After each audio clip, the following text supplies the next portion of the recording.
Silakan difoto dulu biar nanti pas selesai lupa ya.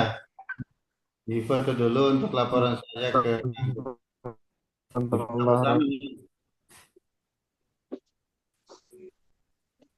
Sudah direkod di YouTube, Pak. Ya, nanti masalahnya ada laporannya. Oke. Saya melakukan finalisasi terhadap mahasiswa KKN PJJ untuk dilaporkan ke PJJ ya, ke pusat PJJ. Oke, terima kasih. Silakan untuk yang siapa sekarang? Eh, yang sekarang mau maju dulu katanya Pak Dede Supriyanto. Ya, silakan. Siap, siap. Pak Dede Supriyanto, mana powerpoint-nya? Oh ini. Saya setelah Pak Dede ya Pak Mujab ya, mohon izin. Ye, Pak Dede ya. silakan Pak Dede. Siap, Pak. Bismillahirrahmanirrahim. Ya, Assalamualaikum warahmatullahi wabarakatuh. Waalaikumsalam. Izin Warahmatullahi wabarakatuh. Pak dosen yang saya hormati dan teman-teman izin menyampaikan laporan mahasiswa KKN jarak jauh. Saya mengambil tema program penyusunan buku profil Yayasan Asalam Cokroaminoto. Lokasi di Desa Maja Utara, Kecamatan Maja, Kabupaten Majalengka, bulan Oktober November. Lanjut, Pak. Latar belakang saya mengambil program penyusunan buku profil yayasan. Satu, minimnya dokumentasi, informasi sejarah dan kelembagaan belum terintegrasi dalam satu dokumen resmi. Kedua, kebutuhan administrasi, ketiadaan profil fisik menghambat publikasi identitas dan kerjasama. Kemudian ketiga, hambatan sosialisasi, kesulitan mengenalkan visi misi kepada donatur, masyarakat secara luas, baik soft file maupun hard file-nya. Oke. Selanjutnya, tujuan dan manfaat kegiatan. Pak Oh, maaf, Dede, bukan mohon yang maaf. itu, Pak. Iya, makanya tadi saya mau skip dulu. Ya, Untuk siap. filenya Pak Dede ya. Hmm. Pak Dede, mana tadi? Ya, file apa ini? Ketuker Pak tadi. Pak Dede. Judulnya apa ya Pak Dede ya tadi ya?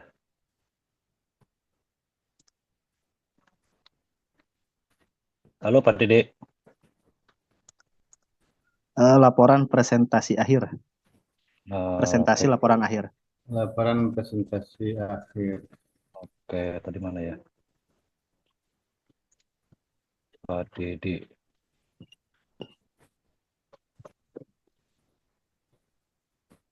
Coba Pak Dede dikirim ulang aja coba. Oh, siap. Nah. Ntar saya matiin dulu video. Oh, yang lain dulu atuh, Pak. Biar Ya, saya silakan aja. yang sudah siap dulu. Yang Pak Yoni ya? Pak Yoni siap ya? Ya, silakan. Pak Yoni. Oke, Pak Yoni ya. Ini monggo.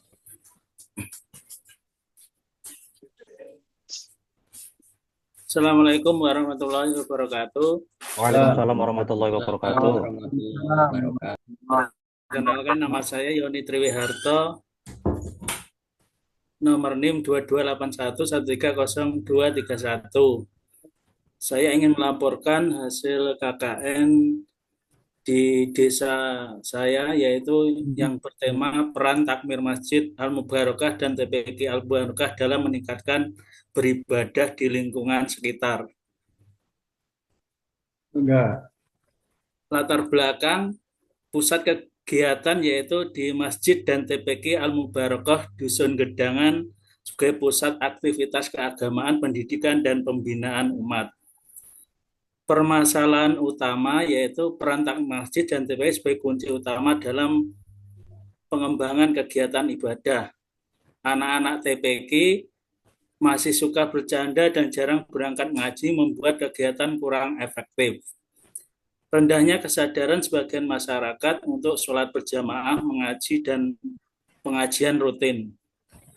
Relevansi KKN menghadirkan kegiatan edukatif untuk meningkatkan dan mengembangkan kegiatan keibadahan.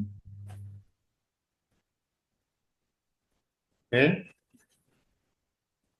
Tujuan kegiatan yaitu peningkatan ibadah, meningkatkan ibadah berjamaah, pemahaman sholat, dan praktek sholat yang benar.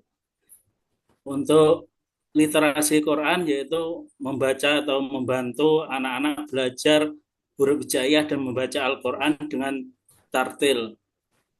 Pelestarian tradisi, menghidupkan kembali tradisi pembacaan Maulid Nabi sebagai bentuk cinta kepada Rasulullah SAW.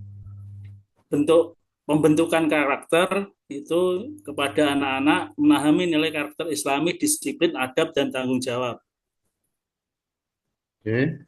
Pendekatan dan metode kegiatan. Penggedatan utama yang digunakan yaitu edukatif, fokus pada peningkatan ibadah, sholat berjamaah, kegiatan rutinan tahlilan, baca tulis Al-Quran secara sistematis. Partisipatif, melibatkan masyarakat, orang tua, tokoh agama, dan anak-anak secara aktif, diskusi, dan melibatkan remaja. Dakwah humanis, yaitu menggunakan ceramah ringan, seperti yaitu kisah-kisah Nabi dan pembiasaan adab yang lembut dan kontekstual. Melalui digital menggunakan YouTube atau membagikan poster materi atau video edukatif. Langkah pelaksanaan yaitu kalau di TPQ yaitu membaca tulis Al-Quran, simulasi sholat berjamaah, kegiatan rutin pengenalan tradisi tahlilan bagi warga masyarakat. Hambatan yang ditemukan, rendahnya kesadaran sebagian masyarakat dalam menerapkan ajaran agama secara konsisten atau yaitu mengaji sholat berjamaah. Kurangnya keteladanan orang tua atau lemahnya dukungan lingkungan. Faktor kesibukan pekerjaan dan kelelahan fisik. Solusi yang diterapkan yaitu dengan cara dakwah humanis, menyampaikan kegiatan dengan cara yang lembut, menyentuh hati dan relevan seperti ceramah ringan, kisah inspiratif. Partisipatif, melibatkan tokoh agama dan remaja setempat sebagai fasilitator atau pendamping. Media edukatif, membuat atau menyebarkan konten digital sederhana seperti poster, video melalui WhatsApp di grup. Hasil dan dampak bagi masyarakat, perkembangan ibadah dan Quran, warga sekitar dan anak-anak menunjukkan perkembangan dalam mengenal sholat berjamaah serta membaca dan menulis Al-Quran. Peningkatan rutinitas, peserta mulai memahami tata cara ibadah yang benar seperti toharoh, sholat berjamaah, dan memperkuat rutinitas ibadah. Pelestarian tradisi, pembacaan dzikir fida ya setelah sholat isya setiap malam Jumat, dan tahlil setiap malam Jumat kan setelah sholat maghrib, menghidupkan kembali tradisi maulid. Partisipasi komunitas, orang tua, tokoh agama, remaja lokal turut aktif yang mendorong rasa memiliki dan keberlanjutan program. Penutup dan rekomendasi untuk kesimpulannya, kegiatan KKN jarak jauh berjalan baik, berhasil menyentuh aspek mendasar ibadah dan membaca Al-Quran dan memberikan dampak positif bagi masyarakat dan mahasiswa. Rekomendasi keberlanjutan, melibatkan warga remaja sebagai fasilitator tetap kegiatan mengaji, mengadakan forum keluarga Islami untuk meningkatkan kesadaran orang tua, menyusun kurikulum sederhana untuk guru mengaji, kemudian melanjutkan produksi konten edukatif digital. Terima kasih. Oke, terima kasih untuk Pak Yoni. Untuk Pak Yoni sebenarnya real ya. Jadi real dalam arti bahwa Anda memang dari mulai perencanaan sampai pada posisi akhirnya konsisten. Yaitu ada satu saran saya agar semua praktek peribadatan, karena gini Pak Yoni, di saya banyak mahasiswa S1 yang saya bimbing waktu itu ketika di SMP, kalau nggak salah dia di SMP ya, itu banyak mengajarkan sesuatu yang dia nggak paham. Bahwa misal sholat yang berdasarkan sunnah Nabi itu kayak apa gitu kan. Dia hanya, ya dari bapak saya begini Pak. Wah nggak begitu. Ibadah itu nggak ada bapak saya. Kata mana rujukan hadisnya. Mana rujukan kanjeng Nabi ketika sholatnya. Ini perlu ditanamkan Bapak Ibu semuanya. Jangan-jangan bahwa anak S1 juga masih begitu berpikirnya. Masih kata bapak saya, masih kata imam saya, nggak begitu. Harus kritis. Artinya bahwa Bapak Ibu semua memberikan sebuah pemahaman pada anak agar bahwa mereka, sholat mereka, apa mereka berbasis dengan dalil yang ada. Baca Ya, Pak. bacanya yang sahih, yang memenuhi standar. Kalau bagaimana kita semua ini masyarakat ilmiah, masyarakat akademik. Nggak boleh kita hanya misal cuma hanya ngaji bersama, sholat bersama, padahal dasar-dasarnya tidak muncul. Atau hanya, ya itu kan kata guru saya Pak. Nah, nggak begitu, mahasiswa nggak begitu, harus kritis.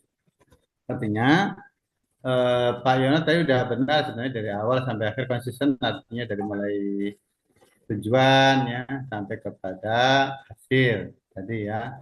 Cuma saya tekankan di sini dalam hal khususnya masalah sholat, wudhu harusnya mengacu kepada maaf kepada sunnah Nabi seperti apa atau hadis Nabi seperti apa agar mereka Nabi itu demikian ya sebagaimana hadisnya sallu kama raaitumuni usolli. Maka sholatlah kamu semua sebagaimana kamu melihat saya sholat kata Nabi. Satu. Yang kedua tadi bagus yaitu Pak Yoni tadi tentang kurikulum. Kurikulum sederhana. Saya dari awal saya katakan di forum ini kepada Bapak Ibu semuanya, kita terjemahkan kurikulum sederhana, tetapi hasilnya memenuhi standar. Gitu ya. Jangan kadang kita ngawang-ngawang jauh ke sana kemari, apa yang dicapai. Gitu. Dari awal saya katakan, fokus itu penting. Walaupun misal Bapak Ibu sana, saya berkali saya misal ikro lah. Ikro kan ada pertama ada anak lafadznya ya bagaimana ya. Lalu bagaimana melihat tulisan yang disambung-sambungkan ya kan? Sampai bagaimana dia apa namanya melihat membaca per kata ya. Sampai bagaimana mereka membaca sampai tajwid. Jadi sederhana tetapi fokus. Ini yang saya inginkan bahwa tadi kata Bapak tadi apa namanya menciptakan kurikulum sederhana. Saya menarik itu. Kita nggak tinggi-tinggi, memang kita seperti itu. Nah, tadi kan ada literasi. Literasi apa Bapak Ibu kan? Apa literasi baca Arab, baca Latin, dan bagaimana ada standarnya. Misal dari mulai map, dari huruf, sampai kata, sampai frasa, sampai kalimat, sampai paragraf. Itu literasi Bapak Ibu. Jadi literasi juga apa ini?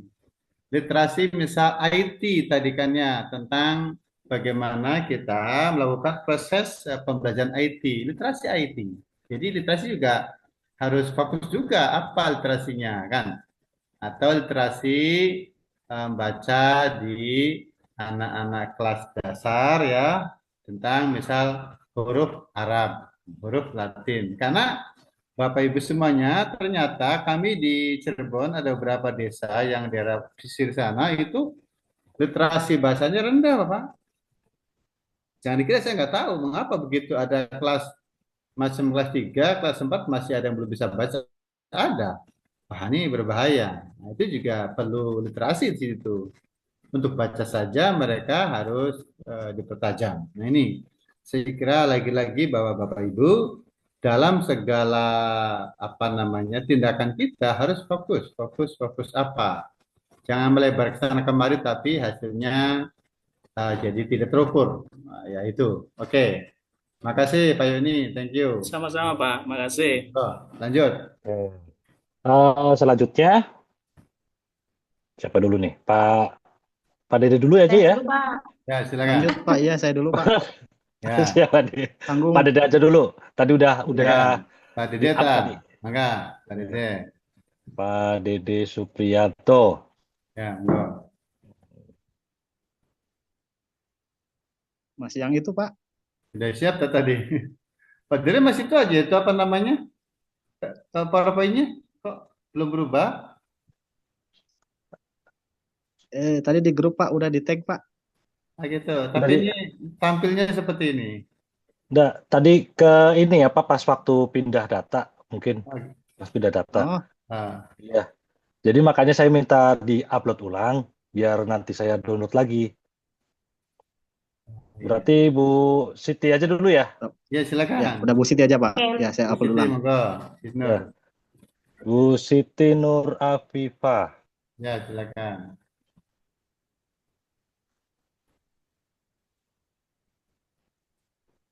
Yes, selamat Oke. malam, Bapak. Assalamualaikum warahmatullahi Oke, wabarakatuh. monggo. Yes, Monggo. saya Siti Assalamualaikum Nur warahmatullahi Afifah wabarakatuh. dari Bojonegoro, Bapak, NIM 22811302449.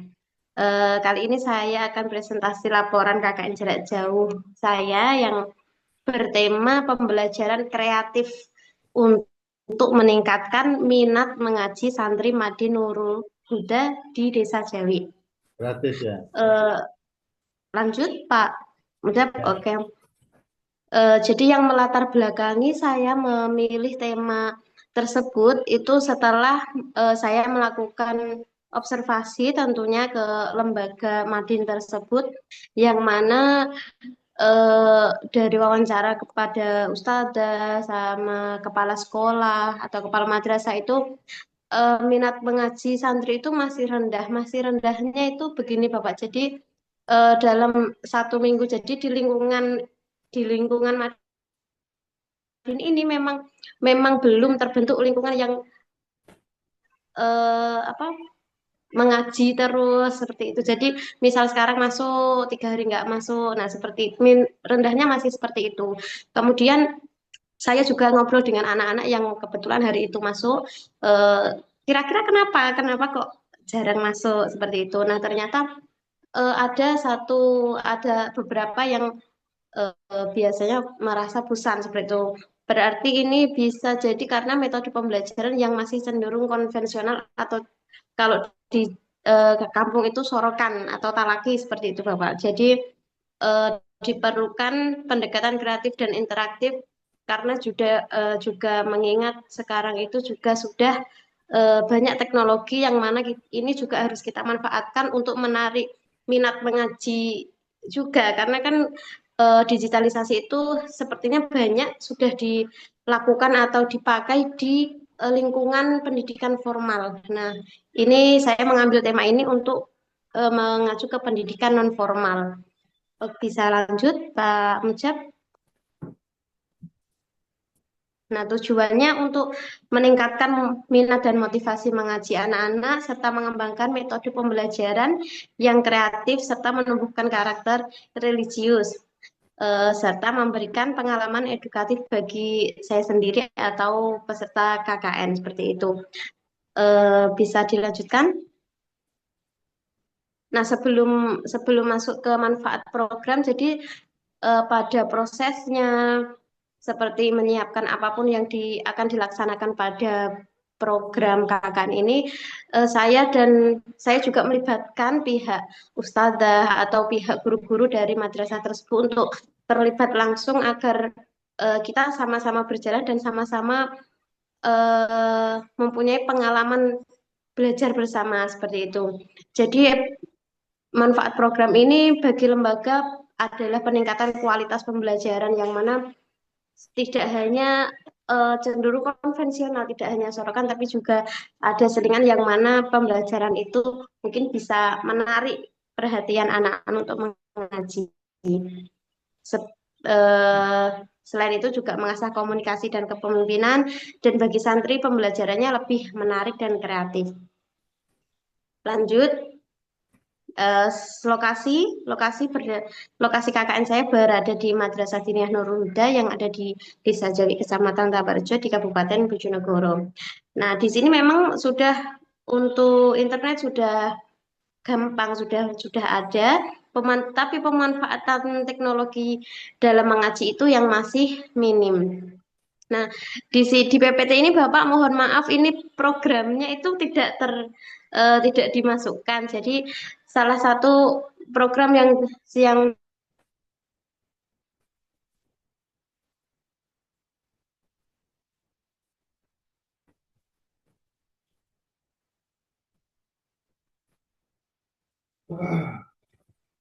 huruf hijaiyah, akan tetapi ketika mereka itu dihadapkan dengan hurufnya atau dengan tulisannya ternyata mereka belum bisa membaca seperti itu. Makanya ini salah satu programnya itu ada kartu kartu huruf hijaiyah yang mana itu untuk belajar belajar anak-anak yang masih di taraf kelas 1 sampai 6 seperti itu, masih pengenalan huruf dan huruf sambung seperti itu. Yang ada juga yang untuk yang sudah mengenal tajwid, nah itu juga kami buatkan kartu tajwid yang mana fokus pada pembelajaran hukum, nun, sukun, dan tanwin seperti itu. Nah, pendekatan yang kami lakukan ada digital engagement, pendekatan partisipatif bersama ustadz-ustadzah yang saya sudah jelaskan tadi, dan pendekatan edukatif berupa video, kuis, dan media visual. Jadi media atau program yang kami berikan ini tidak bermaksud untuk menghilangkan metode yang sudah dilaksanakan atau sudah dipakai, karena memang mengaji menggunakan metode talaki atau sorokan langsung itu memang juga sangat penting menurut saya, akan tetapi untuk menarik minat anak-anak itu alangkah lebih baiknya jika dalam satu waktu atau satu minggu itu ada pembelajaran interaktif atau kreatif yang ini memang menjadi daya tarik. Oh ya, saya harus masuk kembali. Nah, seperti itu. Nah, hasil dan dampak yang sudah kita rasakan atau tampak, santri lebih bersemangat dan lebih semangat masuk untuk ngaji seperti itu. Guru lebih kreatif dan memahami media digital karena terlibat langsung untuk pembuatannya tadi bersama-sama, serta pembelajaran lebih menyenangkan dan variatif.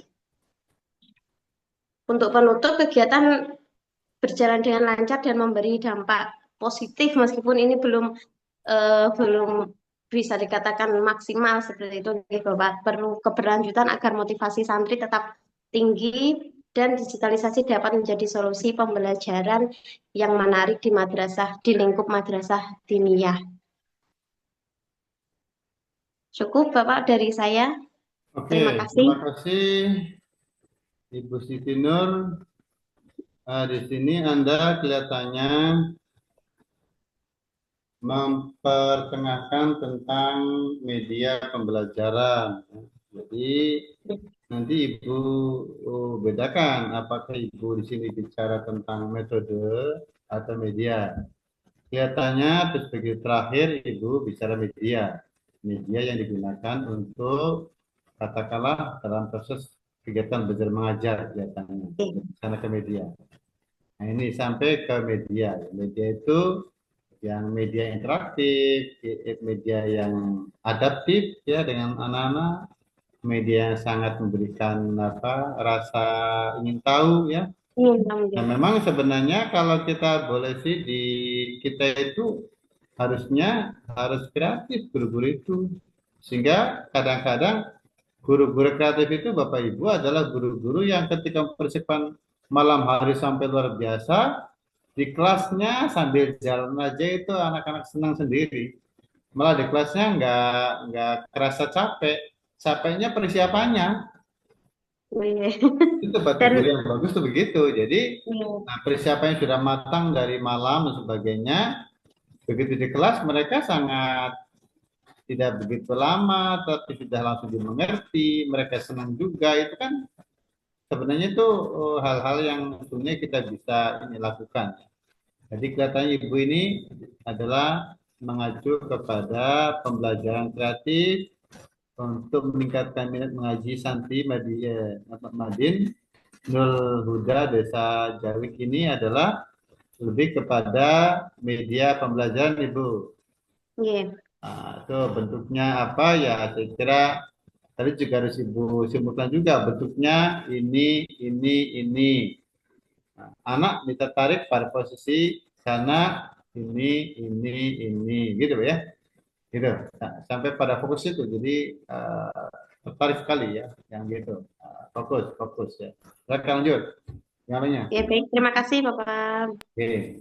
Oke, terima kasih Bu. Sekarang langsung ke siapa tadi? Monggo, siapa? Oke, langsung ke Pak Dede Suprianto ya. Pak Dede Pak Dede Suprianto, sudah siap? kayaknya udah Pak Dede, ketemu. Siap. Nah, yang ini benar Pak. Alhamdulillah. Kok kayak kode-kode apa gitu? Saya bingung ini apa nih? Ya sudah. Itu tadi ikon-ikon buat PPT Pak. Maaf. Ya silakan Pak Dede. Saya lanjut ya Pak. Tadi Ya silakan. Profil sedikit yayasan nih. mengulas ya untuk programnya itu penyusunan buku profil yayasan, alamat Desa Maja Utara, Kecamatan Maja, Kabupaten Majalengka. Mohon dilanjut Pak. Mangga. Adapun latar belakang kenapa saya mengambil tema ini ataupun program ini ada 3. Satu, sebagai karena minimnya dokumentasi, informasi sejarah dan kelembagaan belum terintegrasi dalam satu dokumen resmi. Kedua, kebutuhan administrasi, ketiadaan profil fisik menghambat publikasi identitas dan kerjasama.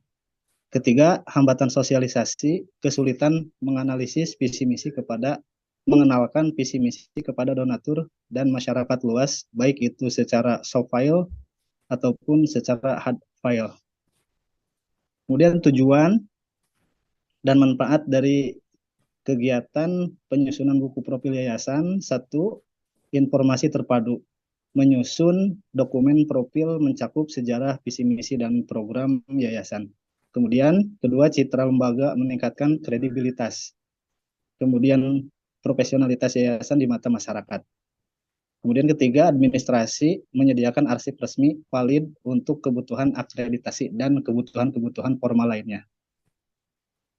Kemudian pendekatan dan metode yang digunakan ataupun yang dilakukan. 1. Partisipatif, melibatkan secara aktif pengurus yayasan, baik itu badan pendiri, pengurus harian, dalam penggalian data sejarah dan validasi kontennya. Kedua, digital engagement, pemanfaatan teknologi untuk koordinasi jarak jauh, pengelolaan data, dan desain grafisnya. Dan ketiga, dakwah bilhal, sebagai syiar Islam melalui peningkatan kualitas manajemen informasi tata kelola lembaga pendidikan. Alur pelaksanaan program ini sudah disesuaikan dengan program kerja KKN jarak jauh yang sudah diupload di portal dan diringkas menjadi 4 poin. Pertama, identifikasi, memuat observasi awal komunikasi daring untuk memetakan kebutuhan arsip. Kemudian kedua, pengumpulan data, wawancara dengan tokoh pendiri, pengurus yayasan, dokumentasi foto kegiatan yayasan. 3. Penyusunan dari mulai drafting narasi, editing foto, dan layouting desain buku profil. Keempat, validasi review draft oleh pengurus yayasan, wabil khusus ini oleh ketua yayasan, revisi dan finalisasi file. Lanjut Pak. Hasil yaitu buku profil. Yang ada di samping itu adalah cover dari buku profil yang sudah saya susun dan itu sudah diupload di tugas yang kemarin. Memuat di dalamnya itu sejarah pendiri, filosofi, struktur organisasi, dan visi misi. Kemudian di dalamnya juga dokumentasi program kegiatan baik itu madrasah aliyah, sanawiyah, dan pondok pesantren. Kemudian ketiganya itu ada profil alumni inspiratif. Dan di cover buku itu saya tulis temanya itu abadi dalam kebaikan, mulia dalam pengabdian. Selanjutnya unit pendidikan yang ada di bawah yayasan ada 3 lembaga yaitu Madrasah Aliyah As-Salam Maja, kemudian MTS As-Salam Cokro Aminoto, kemudian 3 Pondok Pesantren As-Salam Cokro Aminoto. Lanjut Pak. Dan ini Profil alumni inspiratif, saya mengambil satu karena keterbatasan informasi terkait alumni-alumni, sehingga saya menemukan itu yang saya kenal. Saya menulis di sana itu memasukkan Muhammad Nurholis, sarjana manajemen, dan dia adalah alumni tahun 2013-2014. Dia berasal dari Sumatera yang mengembara ke Jawa Barat dan sekolah di Yayasan Asalam. Kemudian dengan keterbatasan finansial di rumah, beliau hari ini sudah lulus kuliah, sudah berumah tangga, menjadi pengusaha madu Asaba. Kemudian kedua, menjadi pendamping proses produk halal LP3H di UIN Siber Sendur Jati, Pak. Selanjutnya, tantangan dan solusi. Tantangan pertama yaitu komunikasi jarak jauh. Terkait dengan pengelolaan ataupun mencari menggali informasi alumni-alumni yang memang katanya sudah banyak yang menjadi orang-orang hebat, besar, tapi saya sulit untuk menjangkaunya. Nah, maka jadwal terstruktur, penetapan waktu, diskusi, rutin, dan daftar pertanyaan yang jelas, itu pun terus dilakukan, tetapi untuk para alumni belum bisa saya akomodir. Kemudian tantangan kedua, keterbatasan arsip, data sejarah tersebar secara parsial. Kemudian saya mendapatkan dari lisan ke lisan. Dan kualitas foto dokumen lama itu yang sangat rendah. Solusinya itu wawancara mendalam dengan tokoh-tokoh senior dan restorasi digital foto lama. Lanjut, Pak. Ini dokumentasinya, itu yang di bawah, ini ada tokoh-tokoh yang sudah pada sepuh, Pak. Bu Haji Ik, Pak Haji Edi, kemudian tokoh-tokoh yang lainnya. Lanjut, Pak.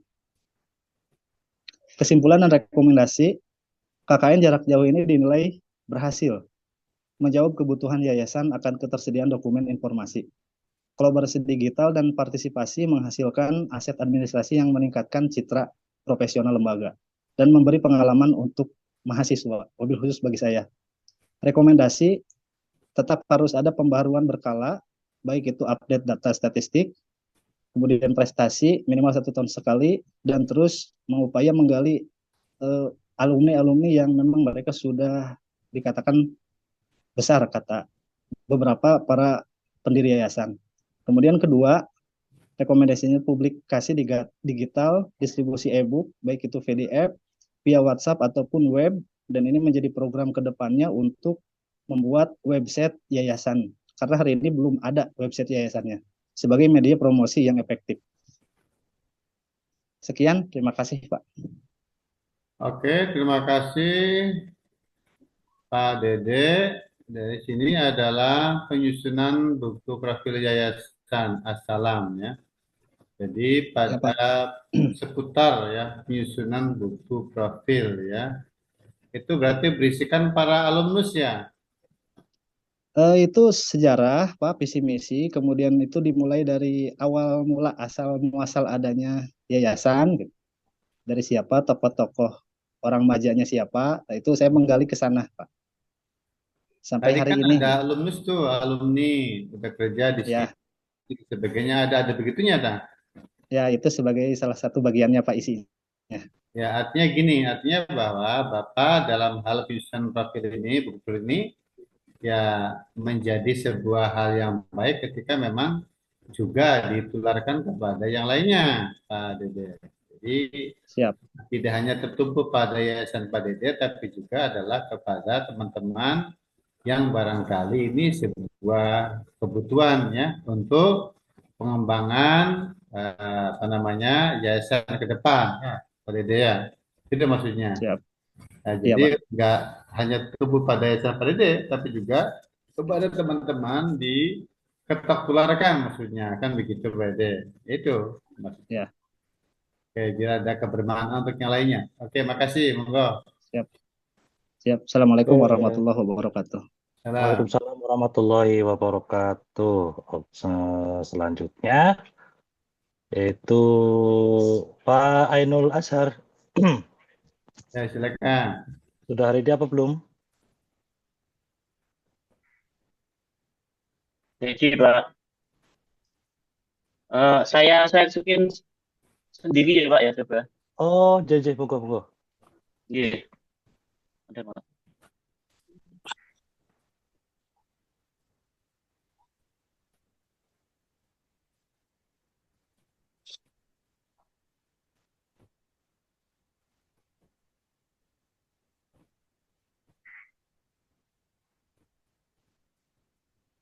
Assalamualaikum warahmatullahi wabarakatuh. Nah, Terima kasih. Perkenalkan, nama saya Ahmad Ainul Azhar dengan NIM 2281131990. Pada kesempatan malam hari ini, saya akan menyampaikan laporan dari kuliah ujian nyata jarak jauh PJJ PAI UIN Saiful Syah Nurjati Cirebon dengan dosen pembimbing lapangan yakni Bapak Dr. Amin Basir SPD MA. Nah, untuk kuliah kerja nyata kali ini saya mengambil judul peningkatan keterampilan desain garis dasar melalui pelatihan Kogelgau di Pondok Pesantren Mansajul Ulum. itu Pak, Saya slide-nya Pak, mengambil slide-nya. sudah lah. Dimunculkan Pak slide-nya. Ya, jadi judul dari KKN saya kali ini yakni adalah peningkatan keterampilan desain garis dasar melalui pelatihan Kogelgau di Pondok Pesantren Mansajul Ulum. Nah, latar belakang saya mengambil program kerja seperti tadi karena yang pertama yakni pentingnya penguasaan teknologi desain grafis bagi bilang ya Pak ya.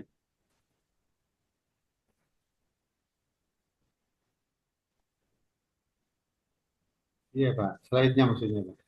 Nah, sudah kan Pak. Yang pertama saya ulangi lagi ya Pak ya. Latar belakang saya mengambil judul tadi yakni yang pertama pentingnya penguasaan teknologi dan desain grafis sebagai bekal pendidikan dan dakwah. Karena memang saat ini dalam dunia digital yang semakin berkembang, ini tidak menuntut kemungkinan bahwa segala atau seluruh lembaga pendidikan ini harus untuk tetap mengikuti dalam perkembangan digital kali ini. Namun dalam prosesnya tidak semua lembaga pendidikan ini memiliki akses maupun kesempatan yang memadai untuk mengembangkan keterampilan digital tersebut. Contohnya yakni di lembaga PP Mansajul Ulum ini, santri yang khususnya kelas 3 sanawiyah ke atas, ini memiliki keterbatasan akses perangkat elektronik seperti HP ataupun laptop dan perangkat elektronik lainnya dikarenakan peraturan pesantren. Nah, kemudian karena minimnya kesempatan santri untuk mengembangkan skill digital dan mengelola media sosial pesantren secara optimal, maka dari saya ini mengambil pelatihan Kogelgau sebagai wadah untuk mengembangkan kreativitas santri supaya lebih produktif dan juga untuk skill dari santri tersebut. Kemudian tujuan saya untuk melakukan pelatihan ini yakni mencetak santri yang melek digital untuk pengembangan bagi dirinya ataupun dakwah di media sosial ataupun juga bagi ekonominya seperti mencetak santri yang ahli IT ataupun yang sejenisnya. Kemudian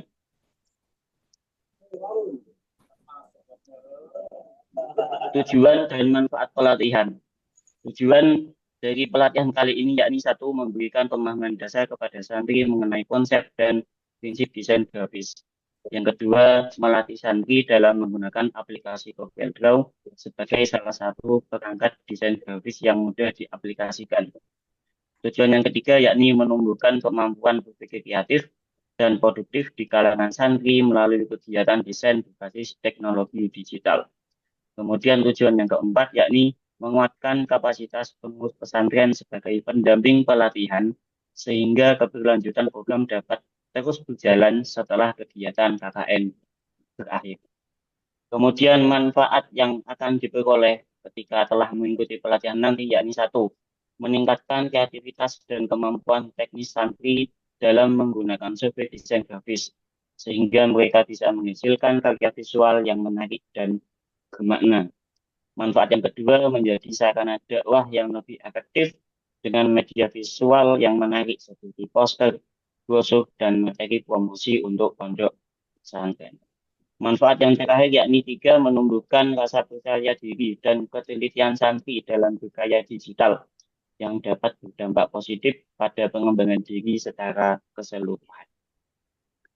Nah, untuk selanjutnya, Demi meraih tujuan maupun manfaat tadi, saya merancang kegiatan, yakni yang pertama mulai dari observasi awal, kemudian juga koordinasi dengan pihak terkait pihak pesantren, ya baik dengan pengurus maupun dengan pengasuh pesantren. Kemudian yang kedua yakni sosialisasi guna pengenalan program pentingnya digital untuk santri dalam pondok pesantren tersebut. Kemudian yang ketiga yakni pemberian materi dasar terkait desain grafis yang berisi tentang teori warna, tipografi, layout ataupun yang lainnya. Kemudian pelatihan yang kedua yakni pelatihan praktik mengenai interface awal di dalam aplikasi CorelDRAW. Nah, itu font terkait dengan paragraf ataupun manipulasi gambar, bitmap, import. Dan kemudian di hari yang terakhir pelatihan kita menyuruh santri untuk coba membuat desain poster kegiatan untuk pesantrennya. Dan yang kedua yakni mendesain kartu santri. Kemudian selanjutnya, ketika pelatihan ini telah terlaksanakan, saya menemukan beberapa hambatan, yakni yang pertama kesenjangan keterampilan dasar. Di mana itu? Yakni terdapat perbedaan tingkat kemampuan dasar TIK, yakni berkaitan dengan literasi komputer di antara para santri, di mana beberapa santri ini masih awam dalam mengoperasikan laptop sehingga memerlukan pendampingan yang ekstra. Kemudian dari hambatan tadi, saya memberikan solusi yakni dengan sistem mentoring, yaitu dengan cara membentuk sistem kelompok belajar atau kakak asuh, di mana santri yang sudah mahir atau yang minimalnya sudah lancar dapat mendampingi santri yang masih pemula dalam maupun di luar jam pelatihan. Kemudian, ketika pelatihan tersebut telah terlaksanakan, hasil dan dampak yang kami dapatkan, yakni yang pertama, peserta, yakni di sini adalah para santri, berhasil memahami prinsip-prinsip dasar desain grafis, seperti tata letak atau layout, pemilihan warna, dan tipografi yang relevan untuk media dakwah. Yang kedua, peserta mampu mengoperasikan software desain grafis yang diajarkan, yakni di pelatihan kali ini kita menggunakan aplikasi CorelDRAW untuk membuat desain sederhana seperti poster kajian, poster kegiatan, ataupun kartu santri. Kemudian yang ketiga, meningkatnya kesadaran dan motivasi santri untuk memanfaatkan keterampilan desain sebagai media dakwah yang kreatif dan profesional di era digital, khususnya untuk kebutuhan media sosial pesantren seperti Facebook, Instagram, ataupun website pondok pesantren Mansajul Ulum ini. Kemudian ini beberapa dokumentasi kegiatan tersebut, lokasi kegiatan, kemudian observasi awal dengan pengurus untuk menentukan jadwal pelatihan supaya tidak bertabrakan dengan acara maupun kegiatan pesantren yang sudah berjalan sebelumnya. Kemudian ini juga koordinasi dengan pengurus terkait dengan teknis, penyiapan tempat, dan lain sebagainya. Kemudian yang ketiga adalah sosialisasi tadi tentang pentingnya desain grafis, kemudian pelatihan desain grafis terkait dengan materi, kemudian pelatihan yang kedua yakni praktik tadi, mengenali interface awal aplikasi CorelDRAW, layout, dan lain sebagainya. Kemudian ini yang terakhir, ini dalam mentoring, ini foto yang santri yang sudah bisa mengajari temannya yang kurang lancar atau belum bisa. Ini beberapa hasil dari peserta yang mengikuti, yang mana telah diupload di media sosial Pondok Pesantren Mansajul Ulum ini. Kemudian kesimpulan, KKN dengan judul peningkatan keterampilan desain grafis dasar melalui pelatihan CorelDRAW di Pondok Pesantren Mansajul Ulum merupakan salah satu bentuk nyata pengabdian mahasiswa kepada lingkungan sekitar, khususnya dalam meningkatkan keterampilan digital di lingkungan pesantren. Nah, melalui pelatihan ini, santri tidak hanya memperoleh pengetahuan teknis dalam penggunaan aplikasi CorelDRAW, tapi juga dibekali dengan kemampuan berpikir kreatif produktif, dan adaptif terhadap perkembangan teknologi. Selain itu, keterlibatan pengurus pesantren dalam kegiatan ini untuk memperkuat kapasitas lembaga, yakni dalam mendampingi kegiatan berbasis teknologi untuk ke depan. Untuk penutup, nah, demi menjaga keberlangsungan atau sustainability program ini setelah berakhirnya masa KKN, sini saya menyangkan satu, membentuk komunitas santri multimedia sebagai wadah pengembangan minat bakat dan juga untuk regenerasi santri-santri yang sudah paham atau sudah bisa tentang desain grafis. Kemudian yang kedua, penerapan metode teman sebaya atau peer teaching atau sistem monitoring tadi, di mana peserta pelatihan menjadi mentor bagi santri lainnya. Serta yang ketiga, yakni pelibatan aktif santri dalam pembuatan media dakwah visual pesantren secara berkala untuk mengasah kreativitas dan produktivitas. Jadi setelah pelatihan ini selesai, ada bukti nyata, ada memang hasilnya dari latihan ini, ada hasil yang diupload di media sosial. Oh, jadi pelatihannya ini memang ada hasilnya atau belum. Mungkin cukup sekian. Terima kasih. Wassalamualaikum warahmatullahi wabarakatuh. Baik, untuk Pak Ainul Azhar. Jadi fokus saja tadi. Jadi Pak Ainul nanti dilihat seberapa keberhasilan daripada katakanlah sasaran objek daripada Pak Ainul. Yeah. Anak telah memahami dalam hal ini sekian. Sehingga begitu Anda melapor ke saya tahu, oh berarti sudah sekian persen. Ya, itu kalau jadi tidak melebar, tetap fokus bahwa dari sekian santri, maka mereka telah mengerti atau telah dilakukan apa gitu kan, praktek, ternyata sekian mahasiswa paham. Gitu, jadi kita fokus saja tentang parallel draw, tentang apa tadi kan, grafis, sebagainya. Ini sehingga dikasih narasi lagi. Nanti di laporannya Pak ya. Nanti siap Pak. Untuk dilaporannya memang sudah, untuk dilaporannya untuk keberhasilan ini sudah. Jadi dan untuk yang dipresentasi saya berkali-kali ke Bapak semuanya, biasakan bicara itu fokus 1, 2, 3, 1, 2, 3. Jadi ini akan berdampak kepada Anda juga di lapangan Bapak Ibu. Kita ini kan kadang entah kemana hasil akhirnya nggak ketahuan. Nah ini penting agar kita merekap data sebagai sebuah laporan yang konkret. Sekian anak, maka akan begini. Jadi, bahwa kami telah melakukan KKN dengan keberhasilan sekian. Itu. Ya. Oke, makasih Pak Ainul. Ya, Pak. Sama-sama. Terima kasih Pak Ainul Azhar. Selanjutnya Bapak Yasin Yusuf.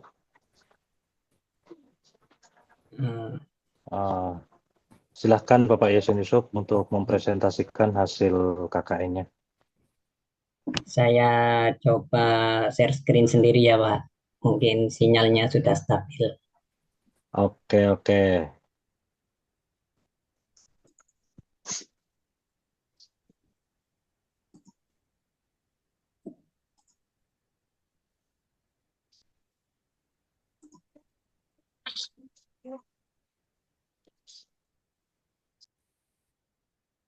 Silakan. Baik, Assalamualaikum warahmatullahi wabarakatuh. Waalaikumsalam warahmatullahi wabarakatuh. Saya Muhammad Yasin Yusuf dengan NIM 228113024 akan melaporkan hasil dari KKN jarak jauh Tapal Kuda tahun 2025 dengan tema penguatan nilai keagamaan dan spiritual masyarakat di Desa Pakem. Pendahuluan yaitu profil Desa Pakem berada di Desa Pakem, Kecamatan Pakem, Kabupaten Bondowoso, dikenal sebagai tempat yang religius, ramah dan bersuasana pedesaan yang asri serta tenang. Lembaga pendidikan yaitu terdapat TPQ, Madin, Yayasan Al-Muhlisin, dan Hidayatullah sebagai pusat pembinaan keagamaan. Yang berikutnya, masyarakat religius kental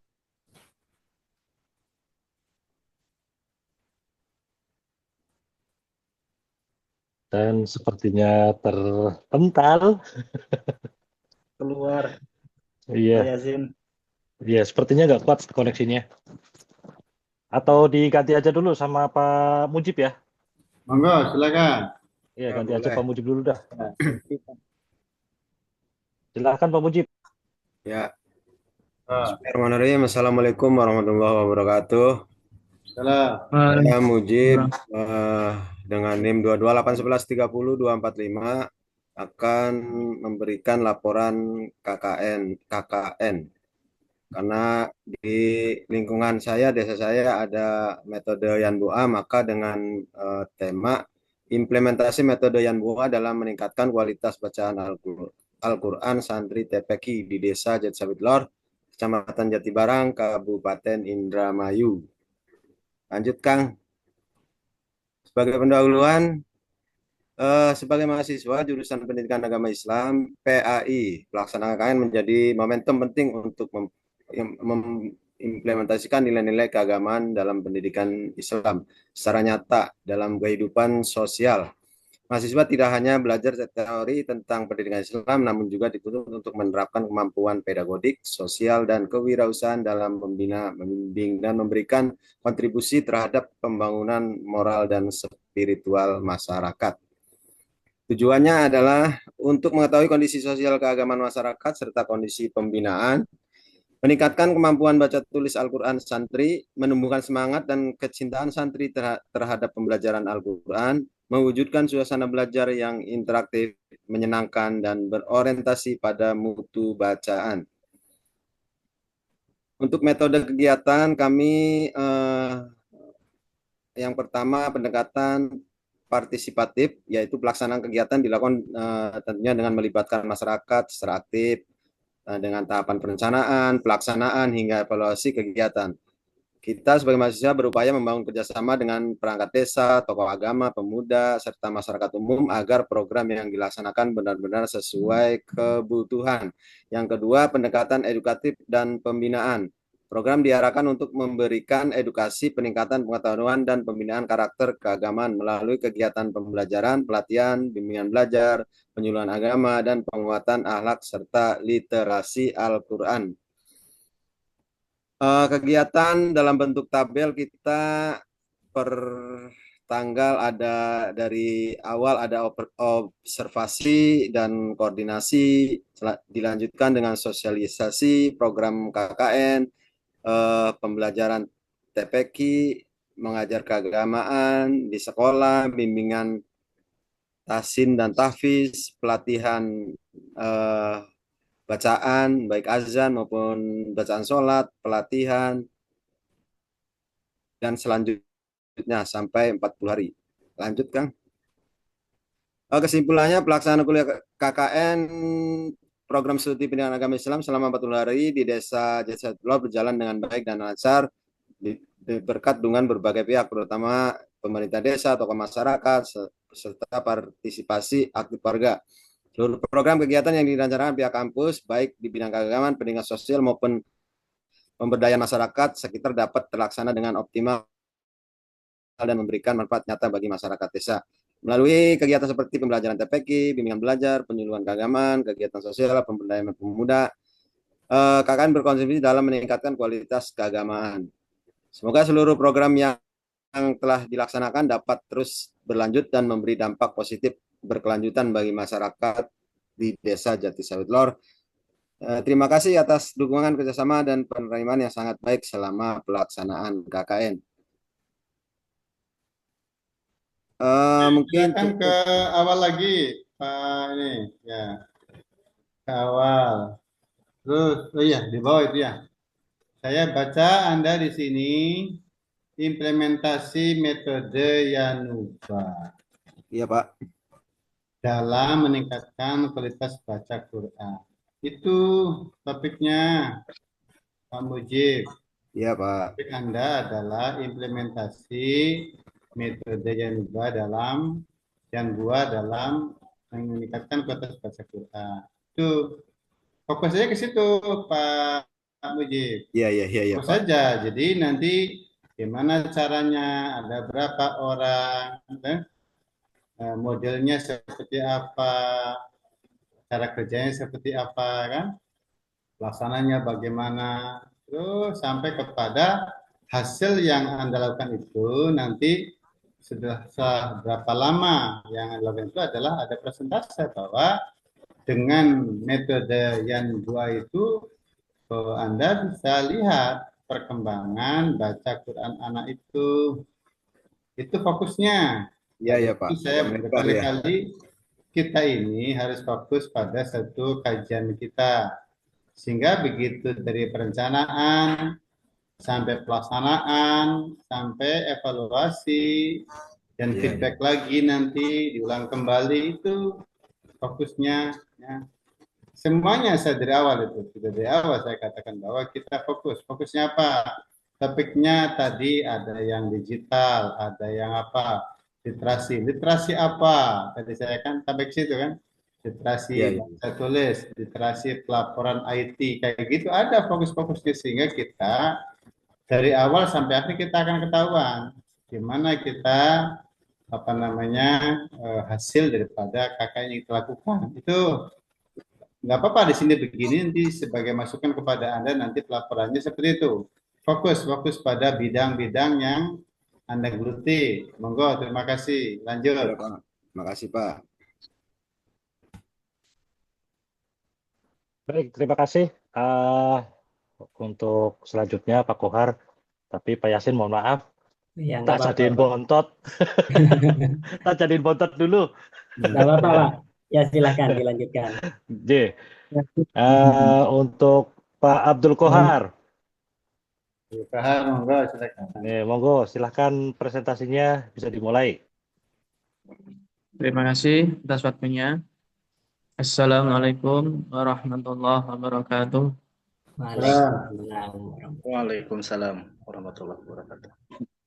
Pak dosen dan teman-teman yang saya cintai, izinkan saya presentasi laporan KKN jarak jauh.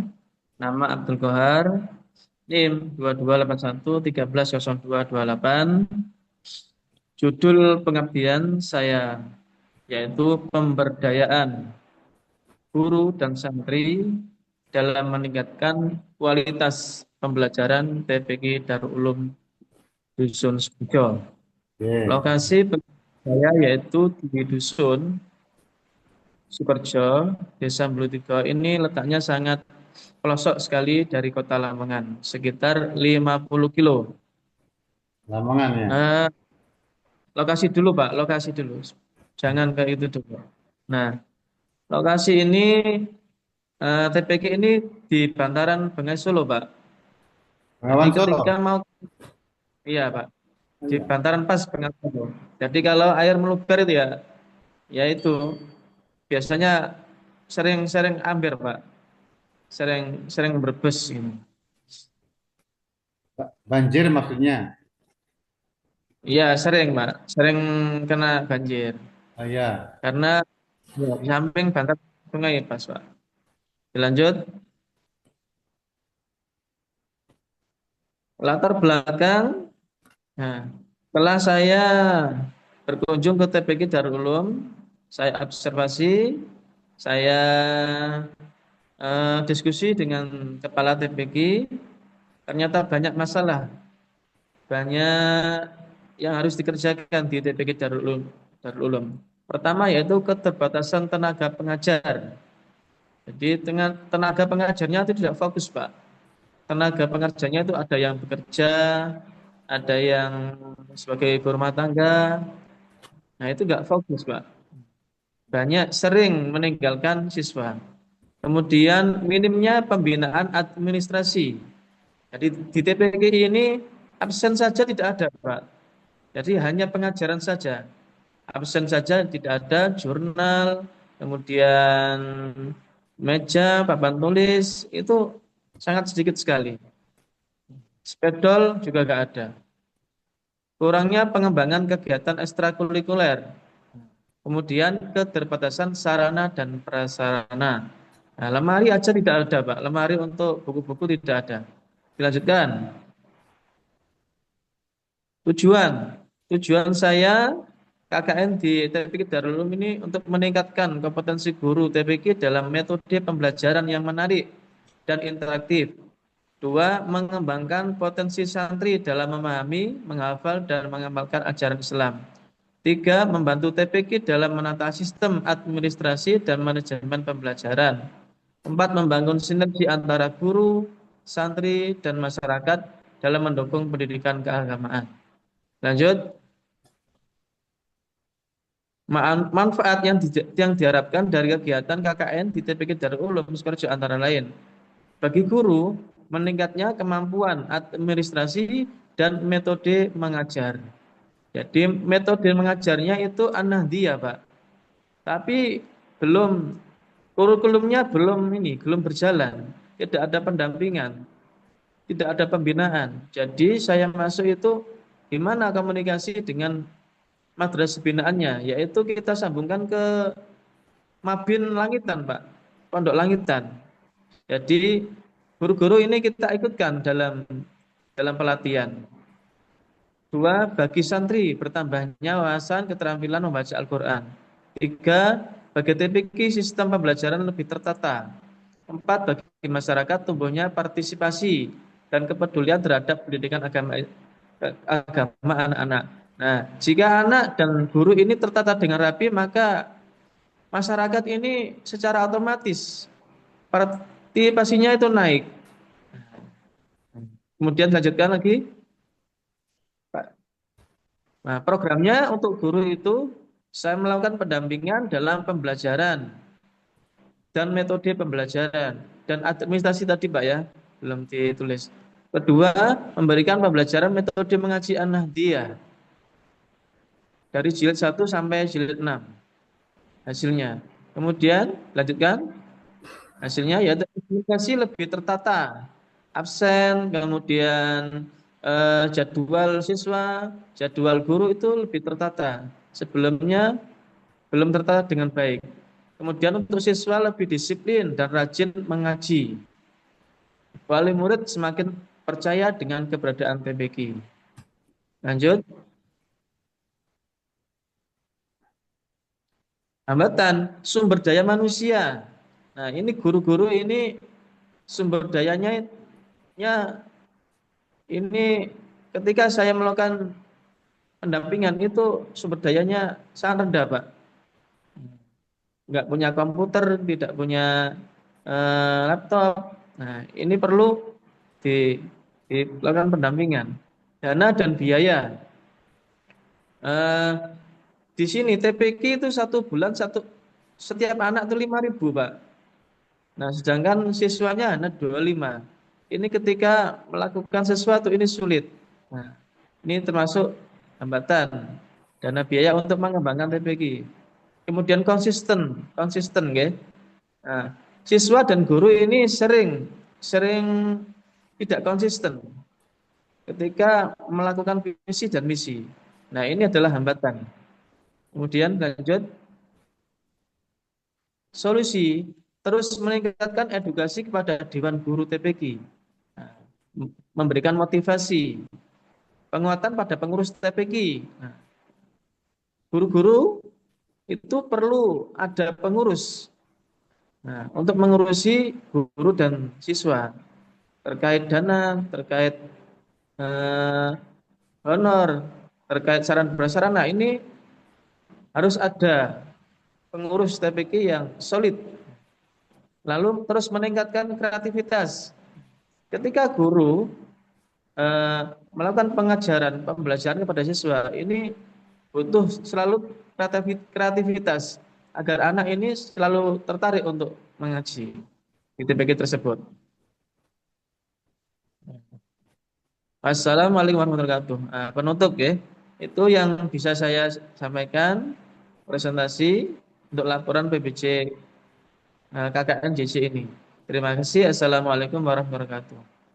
Baik, Waalaikumsalam. ini dan ya ini tentang judul pemberdayaan guru dan santri. Pemberdayaan guru tadi kelihatannya mengacu kepada bagaimana mereka meningkatkan kualitas mengajar, yaitu satu. Yang kedua adalah Bapak juga menghadirkan dari langitan ya, atau yang mereka yang ke sana ke langitan ya, di Tatar gitu ya. Ikut binaan, Pak.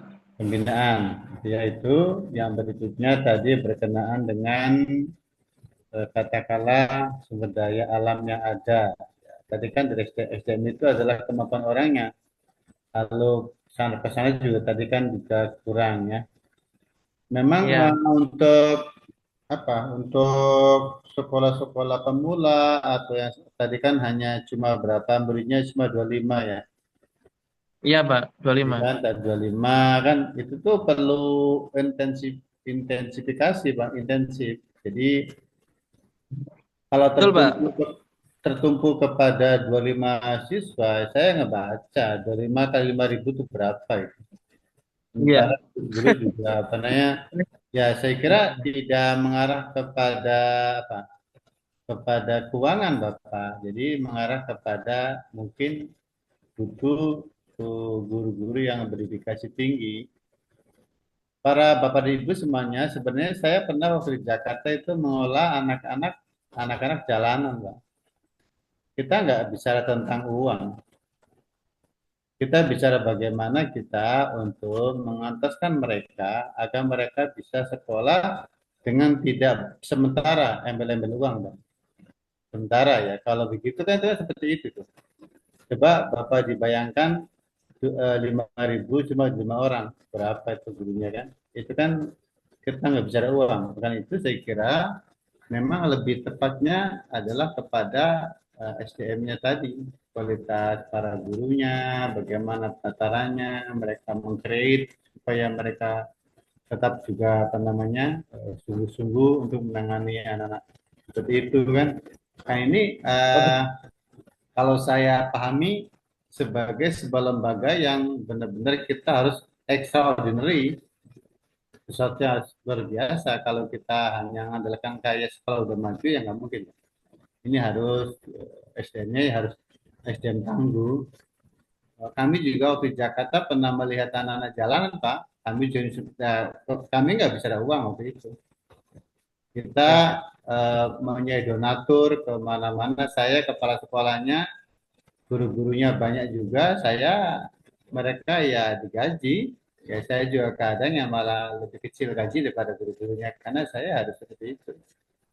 Jadi ini sesuatu yang sebenarnya Bapak jumpai sesuatu yang extraordinary atau yang luar biasa. Jadi nggak biasa ini Pak.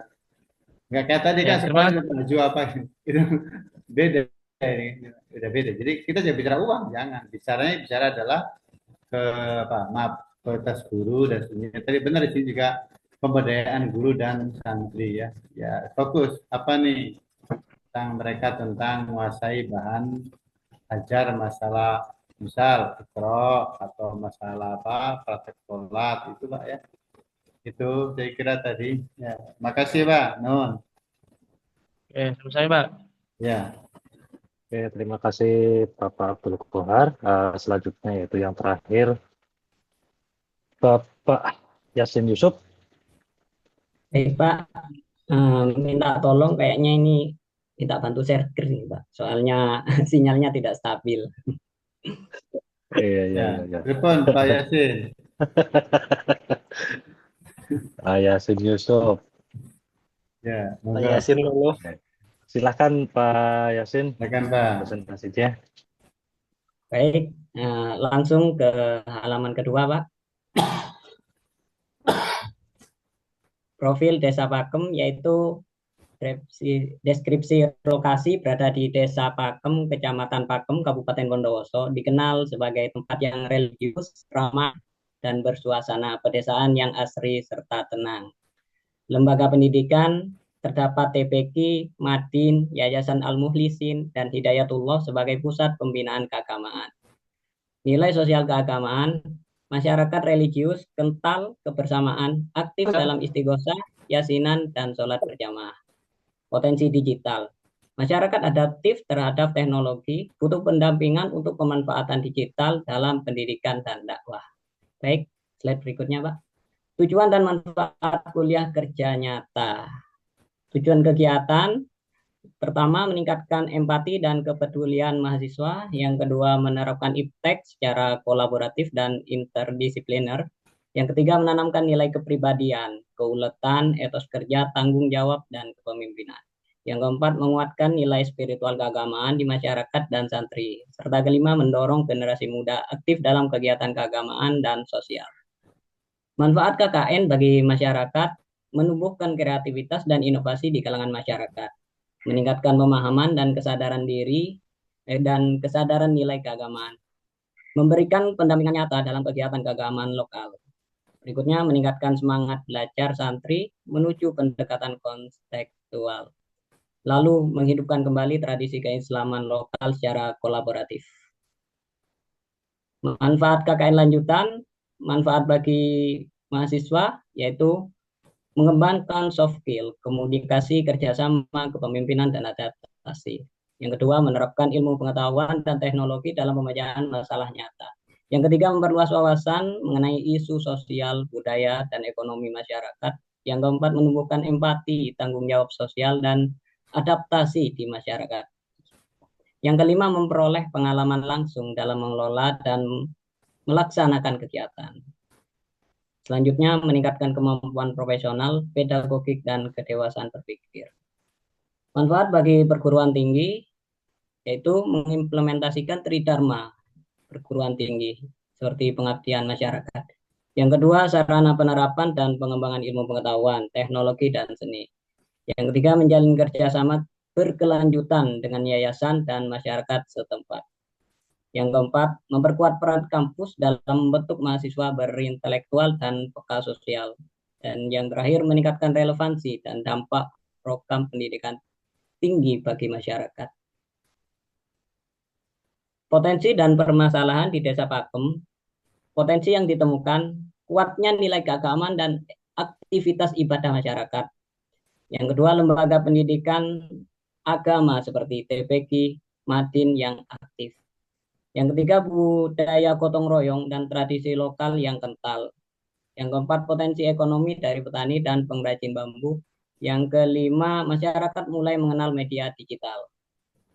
Permasalahan mendesak, yakni variasi kemampuan santri dan keterbatasan fasilitas TPQ dan Madin.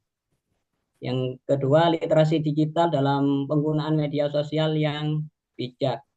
Yang ketiga, kebutuhan dokumentasi sejarah dan identitas desa. Yang keempat, pendampingan UMKM untuk promosi dan pemasaran produk. Yang kelima, minat dan sarana terbatas untuk pelatihan keterampilan. Metode pendekatan yaitu partisipatif, edukatif, dakwah, dan digital engineering. Tahapan pelaksanaan, identifikasi kebutuhan, yakni memahami kondisi lapangan, kebutuhan masyarakat, dan potensi desa. Yang kedua, perencanaan kegiatan, yaitu penyusunan rencana kerja bersama pihak desa dan masyarakat. Lalu pelaksanaan kegiatan seperti implementasi program pendidikan, sosial, dakwah, dan digital. Yang keempat, evaluasi dan refleksi. Contoh kegiatan unggulan KKN bagian 1, kegiatan pendidikan dan keagamaan, yaitu pendampingan KPM, Madin, TPQ, dan MTS. Yang mana di sana ada kegiatan seperti pendampingan pembacaan Al-Quran, Pak, yang mana di situ masih ada santri yang masih belum lancar dalam membaca Al-Quran, terutama dalam bacaan mat. Yang kedua, adanya kegiatan peringatan Hari Santri, yang mana dilakukan oleh peserta KKN dan masyarakat setempat. Yang berikutnya, adanya kegiatan Hotmil Quran dan kajian rutin bersama masyarakat setempat. Lalu ada kegiatan berupa praktek ibadah seperti wudhu dan sholat yang mana diajarkan kami, yakni tim KKN Tapal Kuda, yakni di TPQ Al-Muhlisin. Yang berikutnya adanya pelatihan hadroh dan ekstrakurikuler memanah. Yang berikutnya adanya kegiatan calistung dan pojok baca di sebuah lembaga MTS. Berikutnya kegiatan sosial dan lingkungan. Selain kegiatan pendidikan, mahasiswa juga ikut serta dalam gotong royong kebersihan lingkungan. Dan peserta KKN juga mengikuti acara kegiatan jalan-jalan sehat bersama para santri. Berikutnya adanya kegiatan pemasangan papan situs sejarah, yang mana di situ ada sebuah petilasan, yakni makam pembabat Desa Pakem, yaitu bernama pahlawan yang disebut dengan Singomenggolo di sana, Pak. Yang berikutnya adanya doa bersama ketika pada acara Hari Pahlawan. Berikutnya ziarah ke makam pembabat desa tersebut, yakni di Singomenggolo.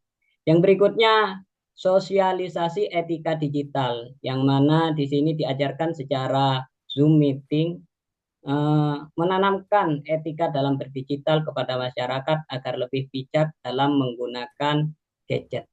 Berikutnya, Pak. Contoh kegiatan unggulan bagian kedua, yakni pemberdayaan masyarakat, kunjungan UMKM dan pendampingan pemasaran, yang mana di masyarakat Desa Pakem ini memiliki UMKM berupa pembuatan sapu lidi dan sapu lantai. Kami mendampingi dan mengajarkan pemasaran lewat dunia digital seperti Shopee, TikTok Shop, dan lain sebagainya. Yang berikutnya pelatihan hadrah dan memanah, lalu pengembangan pojok baca, dan kegiatan gotong royong lingkungan seperti bersih-bersih di lingkungan Yayasan Al-Muhlisin dan sekitarnya. Yang berikutnya pemasangan papan nama sejarah. Berikutnya dakwah dan tradisi keagamaan, yang mana masyarakat Desa Pakem memiliki kegiatan seperti yasinan dan sholawat rutin. Berikutnya ada kegiatan istighosah dan sholawat nariyah, yang hal itu dipimpin oleh pengasuh Al-Muhlisin. Berikutnya ziarah makam pembabat desa. Lalu dilanjutkan dengan khotmil Quran dan berpartisipasi dalam peringatan Hari Santri Nasional. Online atau digital engagement. Yang pertama literasi digital dan etika medsos, yang mana dipraktekkan dalam Zoom meeting, tata cara beretika yang baik dalam media sosial seperti Twitter, Facebook, dan lain sebagainya. Adanya podcast edukatif yang dilakukan oleh mahasiswa bekerja sama dengan Yayasan Al-Muhlisin yang disiarkan langsung lewat Zoom meeting serta YouTube. Yang berikutnya pemanfaatan medsos untuk marketing. Jadi selain ditawarkan kepada aplikasi TikTok Shop ataupun Shopee, bisa ditawarkan pula di Facebook. Nah, di mana aplikasi Facebook sudah ada aplikasi yang namanya marketplace seperti itu, Pak. Setiap kegiatan kita publikasikan ke Instagram, TikTok, dan YouTube, yang mana pelaporannya sudah ada pada laporan yang sudah saya kirim di portal akademik, Pak. Berikutnya pendampingan digitalisasi UMKM. Jadi pendampingannya masih berlanjut hingga saat ini. Yang berikutnya dampak bagi masyarakat. Peningkatan pemahaman keagamaan dan spiritualitas Islam, yang mana hal ini dilakukan oleh anggota dari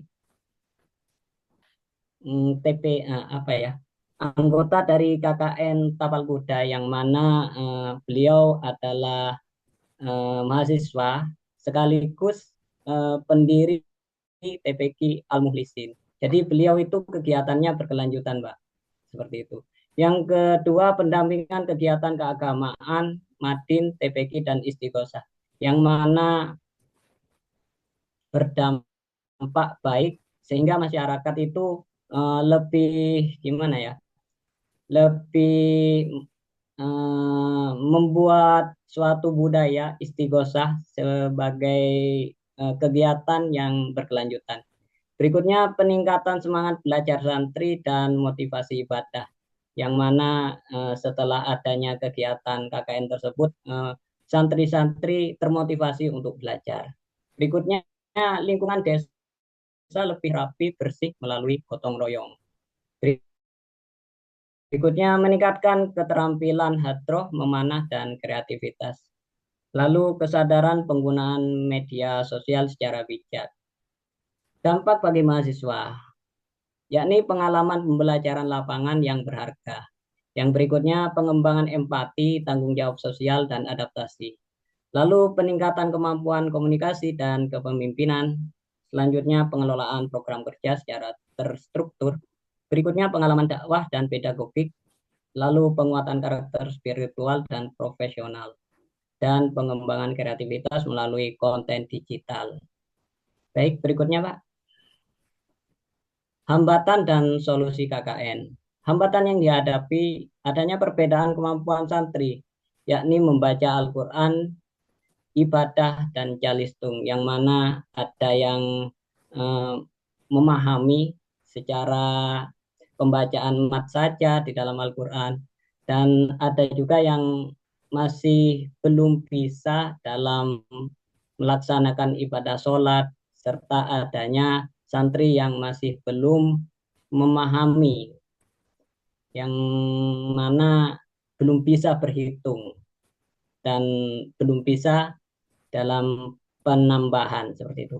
Yang berikutnya keterbatasan media dan fasilitas pembelajaran, yang mana di situ mungkin medianya masih kurang Pak, seperti bangku dan lain sebagainya. Literasi digital masyarakat yang rendah, yakni penyalahgunaan medsos serta kecanduan gadget. Banyak dari masyarakat yang menyalahgunakan medsos, yang mana di situ secara tidak mengerti bahwa tindakannya itu sudah mencemarkan nama baik orang lain, atau mungkin ada yang menyindir dan lain sebagainya. Dan juga adanya kecanduan gadget sehingga adanya bagi masyarakat yang lupa terhadap waktu. Yang berikutnya penyesuaian jadwal kegiatan KKN dengan rutinitas masyarakat. Lalu kurangnya minat awal dalam pelatihan keterampilan hadroh dan memanah. Solusi inovatif yang diterapkan yakni pendampingan intensif, belajar tambahan, dan materi sederhana dan pojok baca. Berikutnya sosialisasi etika digital melalui Google Meet dan publikasi positif di media sosial. Berikutnya komunikasi aktif dan fleksibilitas jadwal dengan tokoh masyarakat. Lalu pendekatan bertahap, pemanfaatan fasilitas yang ada, dan kreativitas pembinaan. Baik, selanjutnya Pak. Kesimpulan, ringkasan kuliah kerja nyata, program KKN jarak jauh di Desa Pakem berhasil mengintegrasikan ilmu pengetahuan mahasiswa dengan kebutuhan masyarakat, berfokus pada pengembangan spiritual, pendidikan, sosial, dan digital dengan dukungan penuh dari seluruh elemen desa. Dampak signifikan program yakni peningkatan kemampuan santri dalam membaca Al-Quran dan pemahaman ibadah. Yang berikutnya tradisi keagamaan lokal menjadi lebih semarak dan terorganisir. Selanjutnya lingkungan desa lebih bersih dan rapi melalui kegiatan gotong royong bersama, yakni gotong royong bersih-bersih desa. Berikutnya peningkatan keterampilan dan kreativitas anak muda, yakni berupa hadroh dan memanah. Lalu kesadaran masyarakat akan penggunaan media digital dengan baik. Berikutnya pembelajaran mahasiswa, yakni peningkatan kemampuan komunikasi efektif dan adaptasi sosial. Lalu pengalaman nyata dalam perencanaan pelaksanaan dan evaluasi program. Berikutnya pengembangan kreativitas melalui konten digital dan dokumentasi kegiatan. Lalu yang terakhir peningkatan kemampuan profesional, empati sosial, serta kedewasaan berpikir. Baik Pak, mungkin cukup itu yang bisa saya laporkan dalam kegiatan KKN kami, yakni KKN Tapal Kuda. Oke, untuk Pak Muhammad Yasin ya, penguatan nilai keagamaan. Penguatan nilai keagamaan dan spiritualitas masyarakat ya. Difokuskan Bapak di hal apanya ya. Fokus saja nilai keagamaan di apanya. Satu ya. Juga apa namanya, yang kedua skill masyarakatnya seperti apa, yaitu fokus di hal ini gitu ya, sehingga kita nanti jangan lebar, jangan banyak-banyak. Itu kan kalau banyak padahal kita punya jarak cuma beberapa hari ya, ini kemarin ya. Nah, itu harus terukur Bapak Pak Yasin ya, harus terukur dari mulai perencanaan sampai pelaksanaan sampai kepada hasilnya apa ya. Di sini kalau topiknya nilai keagamaan, misal apa kira-kira yang dimaksud nilai keagamaan itu, hal apanya, dari itu kalau masyarakat apanya, yaitu lalu pelaksananya bagaimana, misal metodenya bagaimana, medianya apa saja, kurikulumnya apa saja, itu Bapak ya. Kalau modul pembelajarannya kayak apa gitu kan, lalu baru nilainya seperti apa, hasilnya ya. Jadi tidak banyak sekali tapi kan kemana, itu kan larinya kemana-mana tadi kan. Fokus pada supaya KKN Bapak itu nanti adalah hasilnya yang konkret, nanti ya jelas ya. Kita kan tadi kan banyak tuh, apakah iya semuanya bisa terjangkau oleh kita, padahal kan cuma harinya macam berapa hari tadi ya, sebentar kan ya. Makanya saya kepada semuanya Jenny, kepada semuanya untuk pelaporan, tetap pelaporan saya lihat Bapak Ibu, makanya harus fokus pada satu kasus apa, sehingga nanti kita bisa dinilai dengan konkret ya, konkret, fokus pada satu bidang.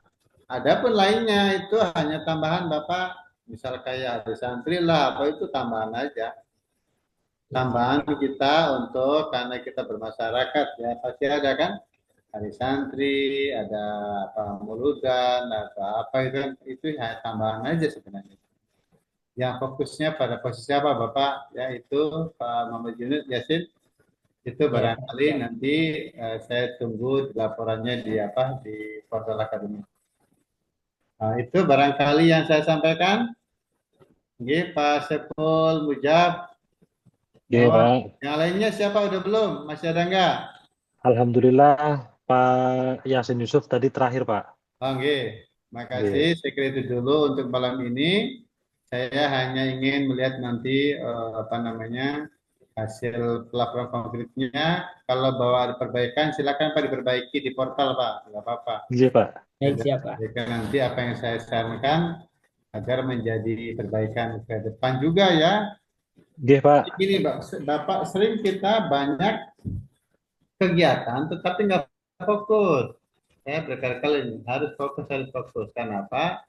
Dari fokus itulah kita akan menemukan sebuah keberhasilan. Ya, ada metodenya, kurikulumnya, medianya, ya kan, model pembelajarannya, kan misal ya, cara analisisnya, ya kan, cara melakukan penyederhanaannya, sih kita semuanya kita terukur, ya, jangan lebar tapi kita kemana kan arahnya.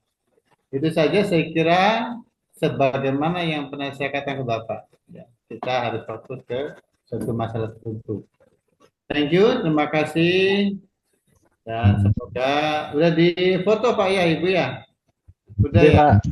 Ya, saya juga pelaporan ke kampus bahwa saya mau melakukan peninjauan penilaian akhir pada malam hari ini sebagai akhir secara daring. Daring. Oke. Adapun pelaporannya nanti saya akan lihat di portal akademik yang Bapak upload. Thank you Baik, Pak. for this night. Selamat besoknya hari masuk lagi ya kerja ya.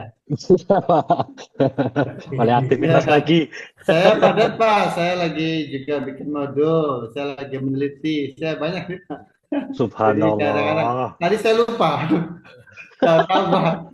Oh sudah, saya jam 3 ya, saya lambat. Iya. Ya udahlah, aja barangkali. Terima kasih, Pak. Ini, mari kita baca hamdalah bersama-sama. Alhamdulillahirabbil alamin. Assalamualaikum warahmatullahi wabarakatuh. Waalaikumsalam warahmatullahi wabarakatuh. Alhamdulillah. Berat nungguin orang nih berat juga. Pak.